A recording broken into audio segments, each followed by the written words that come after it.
Good evening and welcome to Beyond the Front Page, a public affairs show brought to you by Cayuga Community College for the spring 2021 semester here at the college, as well as shown on Spectrum, Verizon, Fios, as well as the Auburn Regional Media Access, better known as ARMA, and Win 89.1, the college's radio station.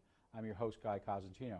In 1971, East Hill Medical, which is now celebrating its 50th year in Cayuga County, opened up its doors on James Street, but it started by some ideas 5 years before that in 1965 when a small steering committee got together to talk about women's health and the issues surrounding that and also access. By August 1970, their efforts resulted in the opening of Cayuga County Family Planning Office, which was located on James Street, as I mentioned, in Auburn. And over 5 decades, the organization has evolved with a new name, new mission, or multiple missions, and change some of the services that they provide. We have in our studio today Keith Cutler, who is the Executive Director, and I should say President and CEO of East Hill Medical, to talk to us about what is going on at Metcalf Plaza and North Fulton Street. We have him on to discuss the agency and their 5 years of service. Welcome. Thank you. Happy anniversary. Thank you very much. It's exciting. So for those who may not know, what is East Hill?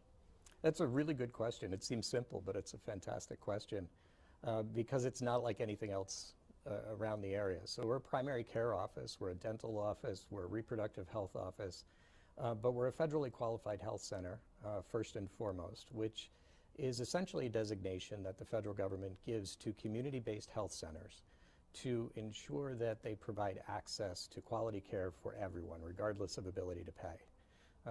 East Hill is also licensed under Article 28 of the New York State Public Health Law, the same public health law that licenses hospitals, as a diagnostic and treatment center. So it's a very particular position within an organization that has the focus originally on caring for those who may not have access to care. And we'll talk about your sites and all that, Yeah. but just let's take the federal designation right now. That has involved you knee-deep, to say the least, in COVID.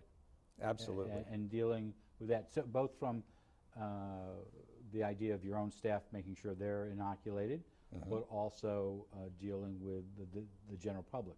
So you're administering vaccines now. We are. Any idea how many you've done since, I think it's been a month and a half now, maybe 2 months? Yeah, we applied for our first dose in December, really, shortly after the emergency use authorizations were given to Pfizer and then Moderna. We didn't know at that time which vaccine we were going to get. There was thinking that maybe we would have a choice. It was not a hard choice to make, since Moderna you can stick in a regular freezer or refrigerator, right, and Pfizer ultra cold refrigerator that would have cost us in excess of $6,000 to purchase. As it turns out, we didn't have to choose. We were just given the Moderna vaccine. So we've been getting vaccines since December, and we've vaccinated well over 1,000. Our patients, our employees, and mostly in the community. We've really focused in the community on those hard-to-reach patients. We're focusing now on homebound patients. We're focusing on the elderly. So are you doing home visits? We are. You are. So is someone, if I was 70, and I'm not, but if I was 70, could I just walk in to Metcalf Plaza and ask for the vaccine? No, you cannot. Okay, so how do you qualify if you come to your office? So New York State has their 2 eligibility lists, 1A and 1B. Most vaccine providers are restricted within those 2 eligibility lists as to who they can vaccinate. It's a coordinated effort at the state level to say, this is how we want our vaccinators to approach the populations, with the exception of federally qualified health centers who can vaccinate anyone on both of those lists. So as long as you're eligible according to the 2 lists as they exist today, you can get a vaccine. The reason you can't come into the center at any time and get a vaccine is because they have limited storage capacity. Once you puncture a vaccine or a vial for vaccines, you have to use it within 6 hours. So from a planning from a planning standpoint, we have to group all of them together into clinics. So if you had, COVID has obviously impacted your 50th anniversary, and we're going to talk about that. No question. About that, because I'm sure when you were planning this in January of 2020, I had no idea. No idea. Right. Has COVID, for your operations, you obviously have a staff, how large a staff? About 57. So you have 57 individuals there who work on multiple sites. What steps have you had to be taking to deal with COVID? And I'm sure there's an expense side to that as well. A tremendous expense. So it's cost the organization both in expense to provide supplies that were desperately needed. You wouldn't like to think of this that there's price gouging, but prices definitely went up with a shortage in supply of PPE. When you had states and other things. basically looking to see if they could sideswipe the federal government. Yes. So, Yeah. or go, I shouldn't say sideswipe, go around the federal government. Right. But it's also cost in terms of lost revenue. People stopped coming in for visits. People were afraid. Is that one of the bigger challenges for your organization? Because it's tough enough to get to people to go to a doctor to start with. And you've added some new staff, and we'll talk about that.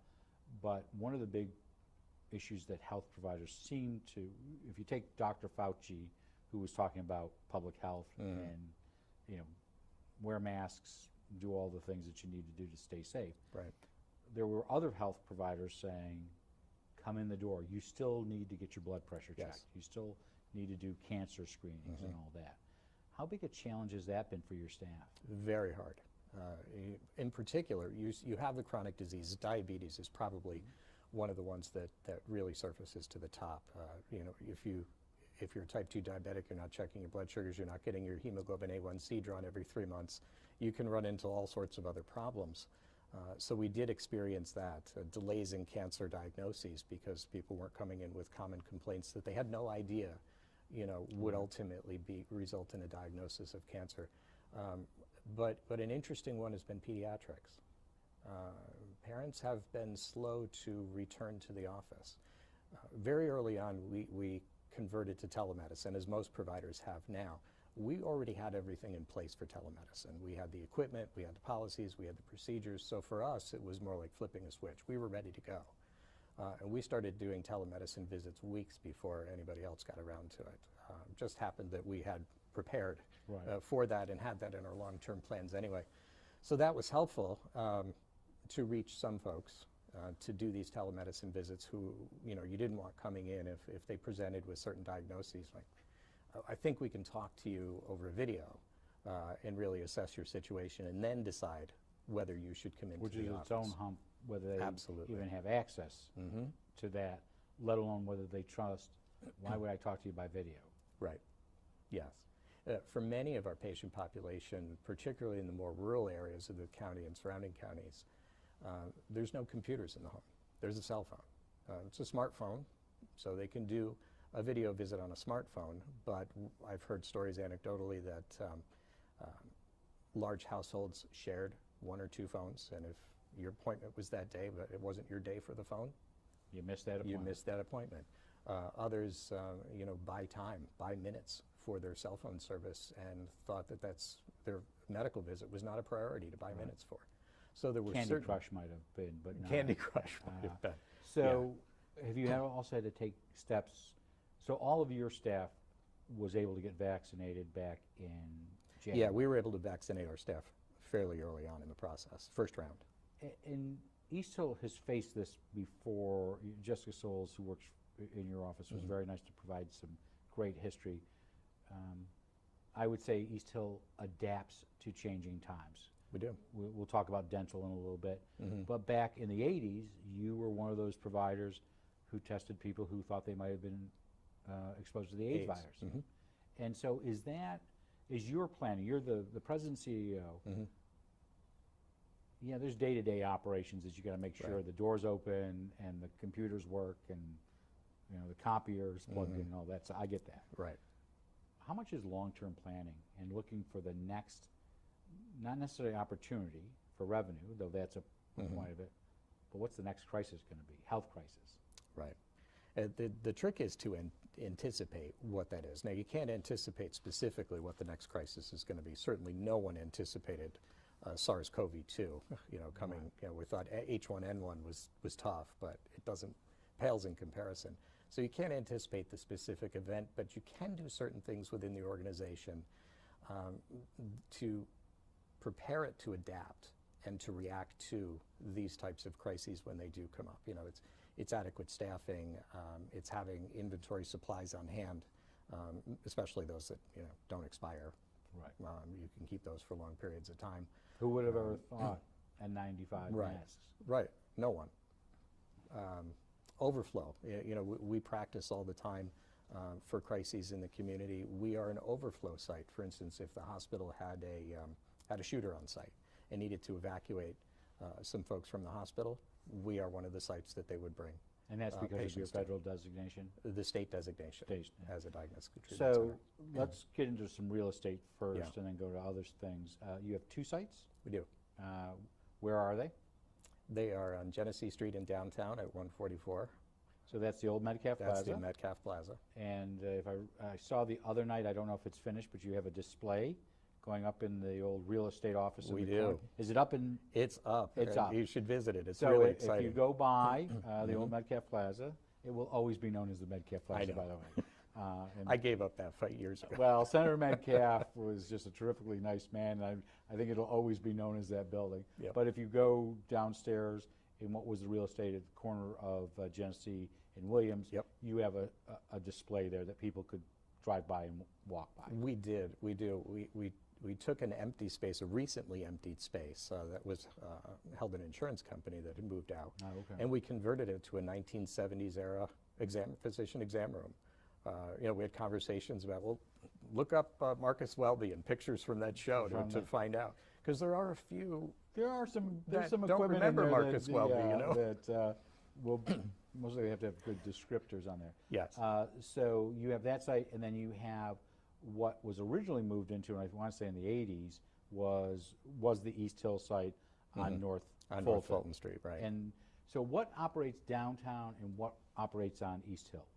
Downtown is the administrative offices, our dental offices, adult primary care, and the family planning and reproductive health office. Those are the offices that we have downtown. On North Fulton Street, we have pediatrics in the upper level, which is actually street level from the front. Right. And then down below, we have Duckett Family Medicine, which is our newest practice site. So you've added Adam Duckett. Yes. He has come, and he joined, what, in November? October. In the fall. Yep. In the fall. So what is he practicing?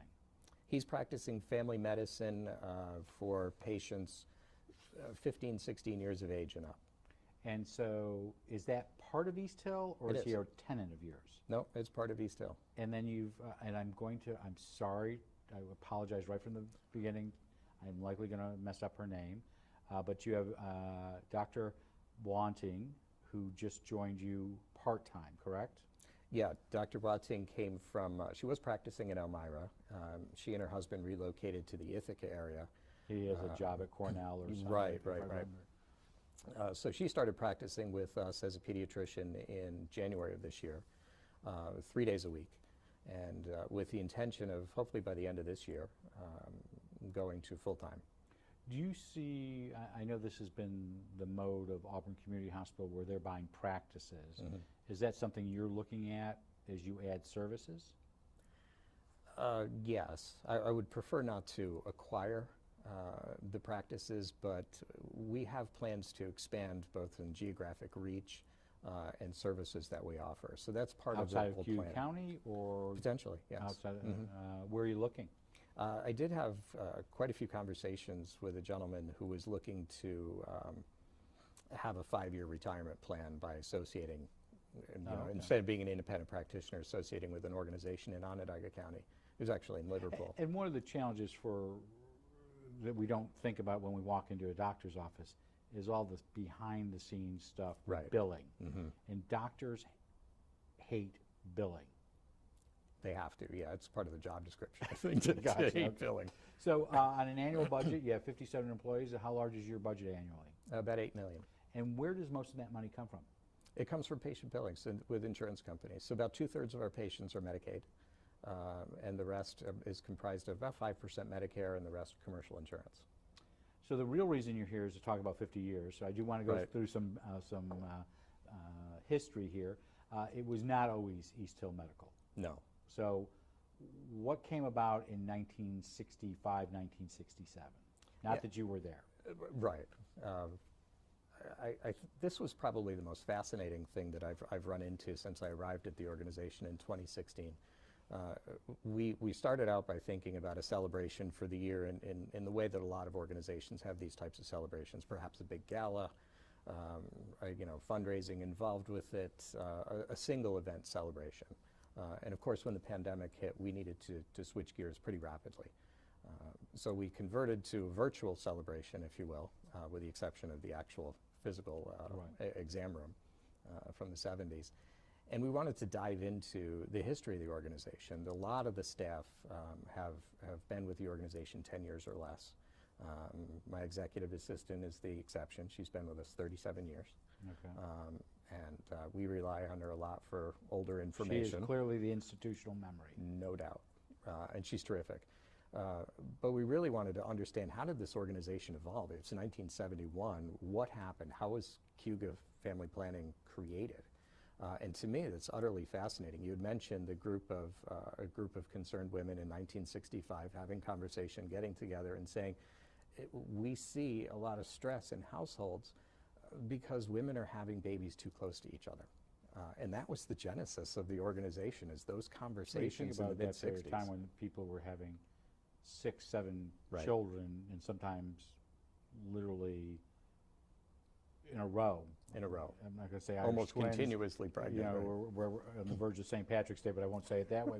But no, literally in that. So they got together, and it took them about 5 years to figure out a plan. So what happened in 1970, 71? So at that time, they had, it wasn't just a committee for 5 or 6 years. It kind of grew. So it was first not even a committee, just a group of folks talking. Then they form a steering committee, and they understand the problem more. They understand that women having babies too close together was causing financial stress. Remember, 1965 was largely one income per household rather than two. So it was financial stress, it was physical stress. It was really detrimental in their opinion. So as they progressed with these conversations and moved into what can we do about this? Ultimately, the Family Planning Center was conceived, and no pun intended. No pun intended, yes.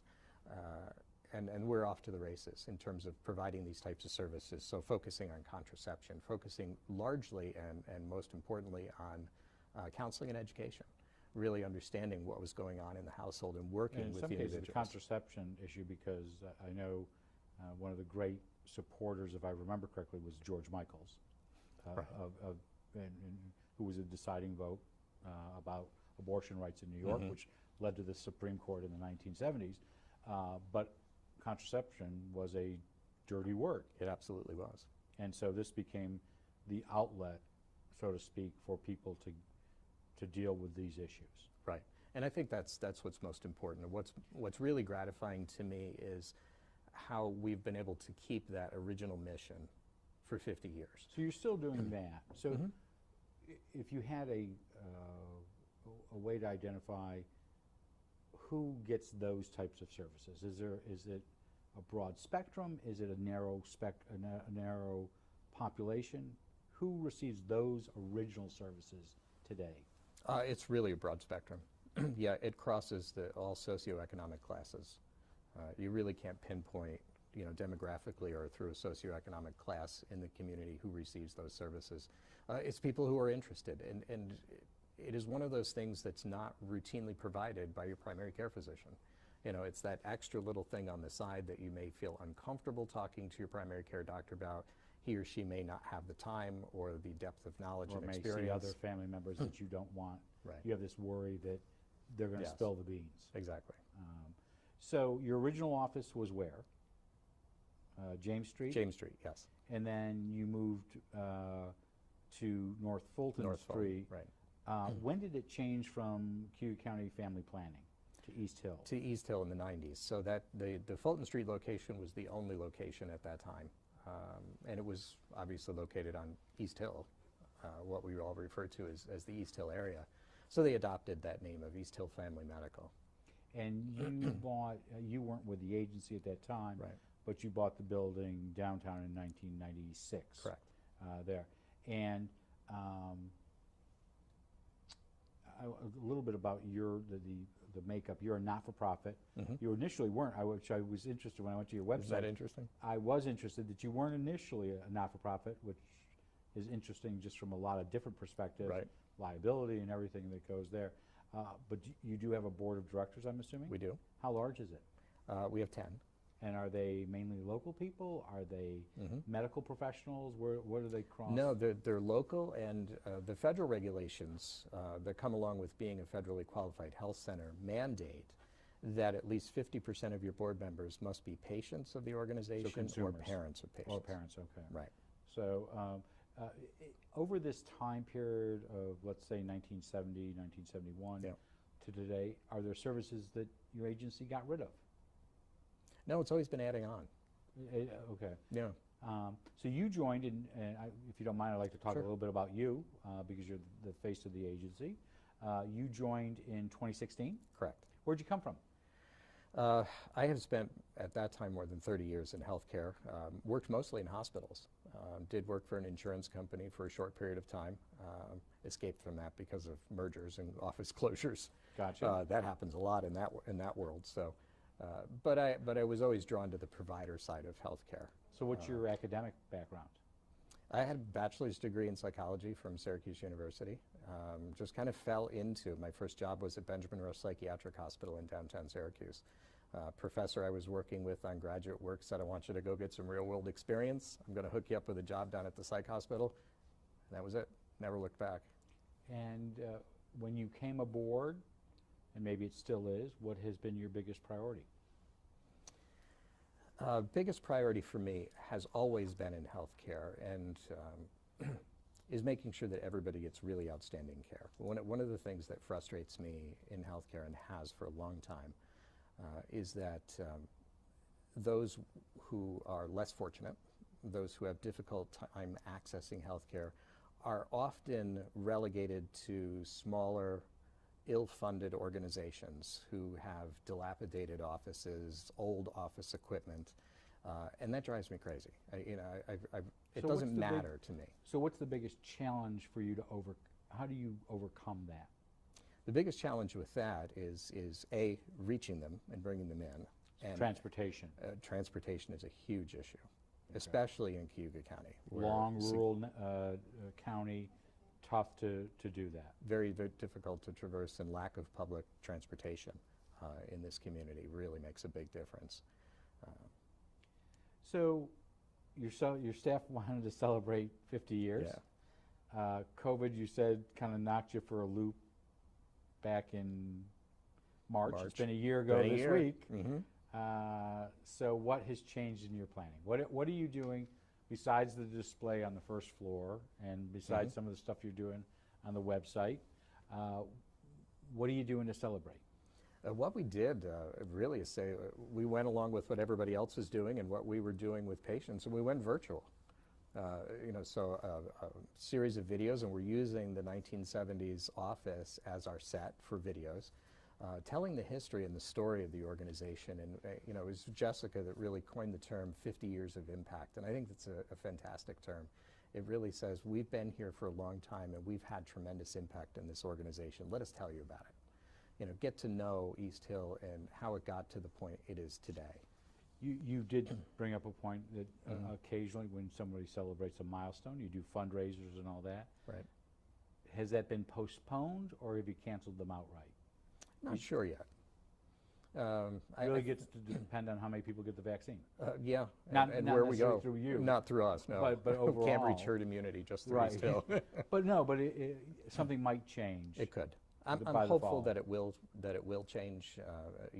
We started a foundation not too long ago, the East Hill Medical Foundation, to be able to start assuming those responsibilities for fundraising and outreach on that aspect, so the folks at the medical center can continue to focus on what they do best, and that's deliver care to everyone. That's kind of been dormant. Everything's really push-pause. So most people most likely don't even know they come into contact with East Hill Medical through their children. So you have a dental program that's in school. First of all, can you tell us what that is? The school dental program. We have an arrangement with the Auburn City School District and several other school districts to actually go into the schools. 3 or 4, Yeah. 4 districts? I think it's Okay. 4. To go into the schools and provide basic dental care to the students there. In certain pockets of the area, dental care is very poor. So we've done a lot of, I think we were talking on the way down, we've done this for some time. One of the items that we had done a number of shows on before you were here was this whole issue of the lack of dental service availability. Yes.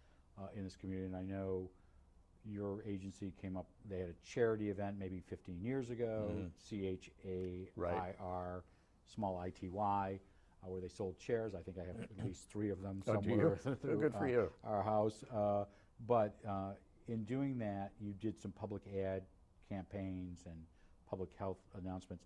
How big is the lack of access to dental services in our community, which still does have a high poverty rate? It's extremely significant. We are one of only 2 dental providers in the county that accepts Medicaid. So Say it again. We are one of only 2 dental providers that accepts Medicaid. And we all know that there are offshoots to bad dental health that have a cascading effect on individuals. Without question. Why hasn't that changed? I don't know why others won't. A Medicaid reimbursement is typically low in New York State. Okay. It's very low, and it varies by state where that reimbursement level falls. Because we're a federally qualified health center, we receive an additional amount of money per visit for a Medicaid patient from the state of New York. Medicaid, as you know, is now paid by private insurance companies. They've privatized almost all of Medicaid. So we receive payment from the private insurance company, and then we also receive payment from the State Department of Health through Medicaid as an additional supplement. So would you still, I think when we had individuals from your agency on, let's say 10 years ago, whenever they were doing events, is it still, as far as you're concerned, a public health crisis? Without question. And when you go into schools, and I'm a little familiar with this because one of your employees I know very well, do you charge? You don't charge little Sally who gets in a dental Absolutely chair. not. So what happens to little Sally when she goes into a dental chair? In the schools? In a school.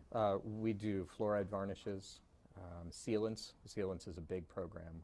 You know, it's really initially in the 2nd, 3rd grade level cavity prevention. Oftentimes, though, the mouths are not in good shape by the time we get to them. So there's treatment and then additional services for prevention. So what's, I want to finish up, we have a minute or 2 left. What do you see 10 years from now for East Hill? I see an organization that is much more broad in terms of service offerings, primarily in the area of subspecialties that are difficult to come by in smaller and rural communities. It's sometimes really difficult to attract physicians to a community like this when they're so subspecialized, and often people have to travel tremendous distances. I see an organization that's following the trend of federally qualified health centers nationwide, and that is becoming more and more integral into the delivery of care in every community. Something in the neighborhood of nearly 2 out of every, 2 out of every 9 people now in the country get their primary care from a community health center. And that's only going to grow. Does that mean that, and there's a cost with this, so there's a flip side to this, does this mean more satellite offices? You know, again, we talk about a long and narrow county, you might be talking about Onondaga County in one practice, but whether you're down in Summerhill or Sterling, how do you get to see those individuals? Is there a role that you see, we're not in the George Jetson world, which we might have thought about when we were kids, is there a role that you see East Hill expanding into those areas in the next 10 years? Yes, and for me, I believe the direction of healthcare, and appropriately so, is to not continue to demand that the patients come to you, but to go to the patients. It's almost full circle back to house calls. With the exception of the fact we're not going to have house calls, we're going to have small pods or satellite offices in various places that staff will rotate in and out of. I think it's incredibly important, particularly in upstate New York, that we bring the health care to the patients rather than vice versa. I know we're talking about the 50th anniversary and your celebration, but Yeah. I'd love to have you come back on to talk about that big picture Oh, that'd be great. issue of what East Hill sees as the pockets that we have that are underserved, but also where there are opportunities out there in healthcare. Be glad to do it. Happy anniversary. Thank you. Our guest has been East Hill Medical's President and CEO, Keith Cutler, to come in to talk about the services that his agency provides, as well as talk about the 50th anniversary. I do encourage you, it is weird to see that corner I know. display, but it's very cool. Yeah, it is. And to see how far we have come in the area of healthcare. This Tuesday, we'll take up the issue of the increase in overdoses in the last several months of opioids and other drugs with Healing Community Studies Project Director Monica Salvage. She'll be in here to talk about that. Next Thursday, the 18th, we'll have Port Barnes Superintendent of Schools, Neil O'Brien. He is Cayuga County's most senior member of the superintendent's group, the dean there. He'll talk about his service in this community as he retires at the end of this academic year. In the next couple of weeks, we'll have Assemblyman John Lamondes here to talk about Albany and the budget that will have been hopefully passed by that day. City Manager Jeff Dygert, as well as the Community Action Agency's Family and Victim Services Director Frank Barwinczak, who will discuss the spike in local domestic violence incidents, unfortunately. And then, of course, we're trying to plan out a Zoom forum for the candidates for the Auburn Large School District. That'll be on April 27th. I'll be moderating those sessions. Jeremy Boyer, the executive editor of The Citizen, as always, will be asking those questions. Before we go, though, we would like to let you know that you can send us your ideas for shows and guests or questions for those guests at cozguytho@aol.com or Inside Government or Beyond the Front Page at 141 Dunning Avenue, Auburn, New York, 13021. I'm Guy Cosentino for Cayuga Community College. We want to thank you for watching. We hope you have a good night. Have a great tomorrow and be safe out there.